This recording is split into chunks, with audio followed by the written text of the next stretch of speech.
তাহলে সেখানে গিয়ে কি আর সে সম্মান পাবে? সেখানে গিয়ে কিন্তু সম্মান পাবে না, কারণ তার মধ্যে কোনো জ্ঞান বুদ্ধি নেই। কিন্তু যে ব্যক্তি বিদ্বান, যার মধ্যে এই বিদ্যা বুদ্ধি আছে, সে সমস্ত পৃথিবীতে সম্মান লাভ করে থাকে। নিতাই গৌর হরি বল, হরি বল।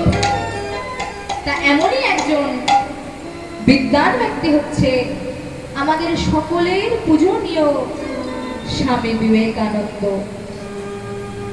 দেখুন মা, এই স্বামী বিবেকানন্দ তিনি কিন্তু খুব বড় লোকের ঘরে জন্ম নেন। আর আমি খুব গরিব বলবো না, এক কথায় মধ্যবিত্ত ঘরের মানুষ তিনি।